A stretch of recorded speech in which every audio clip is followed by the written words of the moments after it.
Okay sir, 42% మీరు చట్టబద్ధంగా న్యాయబద్ధంగా రాజ్యాంగబద్ధంగా ఇస్తే మిగతా పార్టీలు కూడా బీసీలు ఇస్తారు. ఎవరు గెలుస్తారు బీసీలాగా ఉంటారు. బికాస్ లైక్ ఎస్సీ ఎస్టీ రిజర్వేషన్లు ఎలాగైతే అసెంబ్లీ పార్లమెంట్ లో ఉన్నాయో, ఎవరు గెలిచినా సరే ఆ జాతికి చెందిన నాయకులు మాత్రమే ఉంటారు సార్. కానీ ఇక్కడ చూసినట్టయితే మీరు పార్టీ పరంగా ఇచ్చే అవకాశం ఉంటుంది, మంచిది కాదంట. కానీ వేరే వాళ్ళు కూడా అలా చేయకపోతే కొన్నిసార్లు మన చంద్రబాబు గారు, సురేందర్ రెడ్డి గారు లాంటి గొప్ప నాయకులు ఓడించలేదు, మనం ఓడించలేదా, అది వేరే విషయం. కానీ అన్ని సార్లు అలా జరగాలని లేదు కదా. బలహీన వర్గాలు అన్నింటిలో బలహీన వర్గాలే కదా, ఆర్థికంగా కూడా బలహీన వర్గాలే కదా, సామాజిక పరంగా కాకుండా మిగతా అంశాలు కూడా ఎన్నికల్లో ప్రభావితం చాలా అవుతాయి కదా. అవన్నీ తట్టుకొని గెలవాలంటే సాధ్యం అవుతుందా?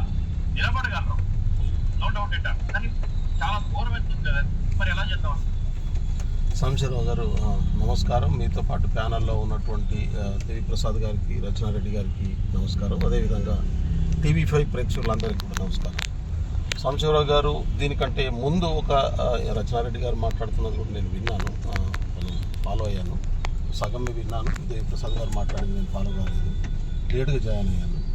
2-3 అంశాలు చాలా కీలకం. ఒకటి, బీసీ రిజర్వేషన్లు ఇవ్వడానికి ఉన్నటువంటి అడ్డంకులను తొలగిస్తూ పూర్తి స్థాయి సైంటిఫిక్ జనగణనను తీసుకొని బీసీ రిజర్వేషన్లకు సంబంధించినటువంటి చట్టాన్ని చేసేటటువంటి పనికి కాంగ్రెస్ పార్టీ ప్రభుత్వం రేవంత్ రెడ్డి గారి నాయకత్వంలో పూనుకున్నటువంటి విషయం తెలియందేం కాదు. పంచాయతీరాజ్ యాక్ట్లో ఆ ఎక్స్టెన్షన్ కావాల్సినటువంటి అడ్డంకులు ఏవైతే ఉన్నాయో వాటిని తొలగించడం కోసం పార్లమెంట్లో, అసెంబ్లీలో చట్టాన్ని చేసి గవర్నర్ గారికి పంపించాం. గవర్నర్ గారు కూడా ఇవాళ ఆమోదించినట్టుగా తెలుస్తూ ఉంది. ఆ మోడిఫికేషన్స్ అన్నింటినీ కూడా తెలుస్తూ ఉంది. ఇది ఇంతకంటే ముందు అసలు రిజర్వేషన్ అనే కాన్సెప్ట్ ఎందుకు వచ్చింది, వీటి పునాది ఎందుకు, దీనికి ఎందుకు తీసుకురావాల్సి వచ్చింది? మనకు స్వతంత్రం వచ్చి 75 సంవత్సరాలు అయ్యింది, మీకు తెలిసినటువంటి విషయం. అదేవిధంగా మన దేశంలో, ప్రపంచంలో ఎక్కడా లేనటువంటి ఒక విధానం ఈ దేశంలో వేల సంవత్సరాలుగా కొనసాగినటువంటి విషయం కూడా మీకు తెలుసు. భారత రాజ్యాంగం రాకముందు ఈ దేశంలో రాజులు మాత్రమే పాలించేవాళ్ళు, మిగతా ప్రజలకు పాలించేటటువంటి అధికారం లేదు. బ్రాహ్మణులు మాత్రమే చదువుకునేవాళ్ళు, మిగతా వాళ్ళకి చదువుకునే అవకాశం లేదు. శూద్రులు మాత్రమే వ్యవసాయం చేసేటటువంటి వాళ్ళకు చదువుకునేటటువంటి అవకాశం, జ్ఞానాన్ని సంపాదించుకునేటటువంటి అవకాశం లేదు. రాజరికపు వ్యవస్థలో ఏ రాజు పాలించినా, ముస్లిం రాజు అయినా, క్రిస్టియన్ రాజు అయినా, ఏ రాజు పాలించినా కానీ మనుధర్మాన్ని, చాతుర్వర్ణ వ్యవస్థని దేశంలో పర్ఫెక్ట్గా అమలు చేశారు. కొన్ని వర్గాలను తరతరాలుగా, వందల వేల సంవత్సరాలుగా అణిచివేసినటువంటి పరిస్థితి. భారత రాజ్యాంగం తయారు చేస్తున్నప్పుడు, స్వతంత్రం తెచ్చుకున్నప్పుడు బ్రిటిష్ వాళ్ళని పంపించడమే కాకుండా రాజ్యాంగం తయారు చేసి ఒక డెమోక్రటిక్ కంట్రీగా మనం డిక్లేర్ చేసుకుంటున్నటువంటి క్రమంలో సామాజిక స్థితులను అంచనా వేసుకొని ఒక సమగ్రమైనటువంటి అభివృద్ధిని ఒక టైం పీరియడ్లో మనం పూర్తిగా ఈ సమాజంలో ఉన్నటువంటి వ్యత్యాసాలన్నీ తొలగించుకునేటటువంటి పద్ధతుల్లో ఎవరెవరికి ఏ రకమైనటువంటి చేయూతను ఇవ్వాల్సినటువంటి అవసరం ఉందని చెప్పి ఆ రోజు ఉన్నటువంటి పెద్దలు జవహర్లాల్ నెహ్రూ గారు కావచ్చు, డ్రాఫ్టింగ్ కమిటీ చైర్మన్గా ఉన్నటువంటి బాబాసాహెబ్ అంబేద్కర్ గారు ప్రత్యేక శ్రద్ధ తీసుకొని ఏ వర్గాలకు ఏ రకమైనటువంటి చైతన్యాలనేటటువంటి కాన్సెప్ట్లో భాగంగా రిజర్వేషన్ విధానం వచ్చిందనేటటువంటి విషయాన్ని మనం దృష్టిలో పెట్టుకోవాలి. 1935 బ్రిటిష్ ఇండియా యాక్ట్ తయారవుతున్నటువంటి క్రమంలో Simon commission British government AC చట్టాన్ని ఎటువంటి పద్ధతిలో రూపొందించాలనేటటువంటి క్రమంలో జరిగినటువంటి డిస్కషన్స్లో కూడా ఆ రోజు ఉన్నటువంటి పెద్దలు మహాత్మా గాంధీ గారు 2వ రౌండ్ టేబుల్ సమావేశానికి హాజరయ్యారు. ఆ రోజు ఉన్నటువంటి పెద్దలందరూ వారి అభిప్రాయాలు చెప్పారు. 1935 బ్రిటిష్ ఇండియా యాక్ట్ వచ్చినటువంటి విషయం కూడా తెలుసు. దాంట్లో నుంచి కొన్ని భారత రాజ్యాంగంలో ముఖ్యమైనటువంటి అంశాలని బ్రిటిష్ ఇండియా యాక్ట్లోనే మొదటిసారి రిజర్వేషన్లను పెట్టినటువంటి విషయాన్ని కూడా మనం ఇక్కడ గుర్తుపెట్టుకోవాల్సినటువంటి అవసరం. ఇప్పుడు ఉన్నటువంటి రిజర్వేషన్లు సోషల్ బ్యాక్వర్డ్నెస్ బేసిస్ మీద ఇవ్వబడ్డటువంటి రిజర్వేషన్లు. ఇది కాన్స్టిట్యూషన్లో రిజర్వేషన్లను తయారు చేసినప్పుడే కాన్స్టిట్యూషన్ ప్రిపరేషన్ కమిటీ ఇచ్చినటువంటి స్టేట్మెంట్లో భాగంగా బాబాసాహెబ్ అంబేద్కర్ పార్లమెంట్లో చెప్పినటువంటి మాట. అందుకనే ఇవాళ 75 సంవత్సరాల తర్వాత కూడా మన ఐఏఎస్లు, ఐపీఎస్లు, అడ్మినిస్ట్రేషన్ ప్రధానంగా 4 అంగాలు ఉంటాయి ప్రజాస్వామ్యానికి, మీకు తెలియదేం కాదు. మీడియా ఒక అంగం, బ్యూరోక్రసీ ఒక అంగం, రాజకీయ వ్యవస్థ ఒక అంగం.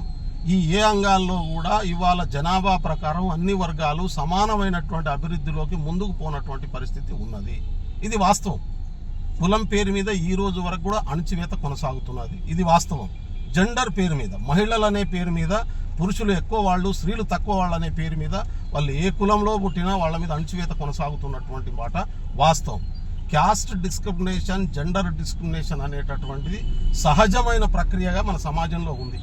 ఇవి తొలగాల్సినటువంటి అవసరం ఉంది. మానవులంతా సమానంగా అభివృద్ధి చెంది వాళ్ళకు అవకాశాలు రావాల్సినటువంటి అవసరం ఉంది. అవకాశమే రాకుండా ఇవాళ మనం మెరిట్ గురించి మాట్లాడుతూ ఉంటాం. అవకాశం వస్తే కదా ఎవరి మెరిట్ ఏందనేది తెలిసేది. నిజంగా భూమి దున్నడంలో, విత్తనాలు వేయడంలో, పంట పండించడంలో మెరిట్ ఉన్నటువంటి వాళ్ళకి ఆ భూములను అప్పజెప్పేటటువంటి చట్టాన్ని చేసుకోగలమా మనం?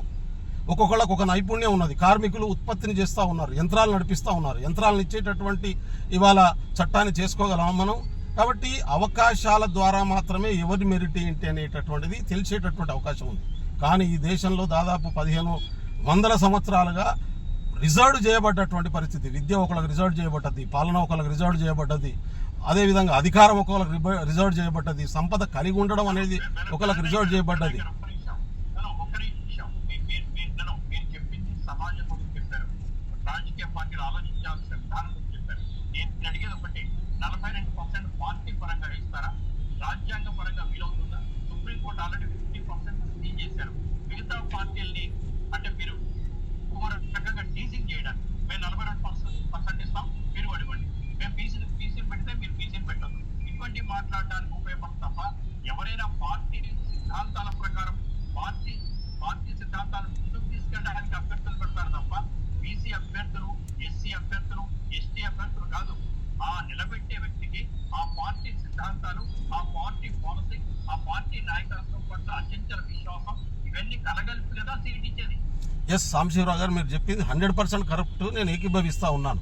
మా ప్రభుత్వం ఖచ్చితంగా 42% చట్టాన్ని చేర్చినాకనే స్థానిక సంస్థల ఎన్నికలు జరుపుతుంది. మేము చాలా స్పష్టమైనటువంటి వైఖరితో ఉన్నాము.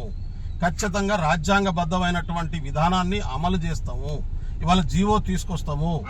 జీవో తీసుకొచ్చి ఖచ్చితంగా బీసీలకు 42% రిజర్వేషన్ మా ముఖ్యమంత్రి గారు ఏదైతే కమిట్ అయ్యారో అది ఇచ్చిన తర్వాతనే ఎన్నికలకు పోతాం.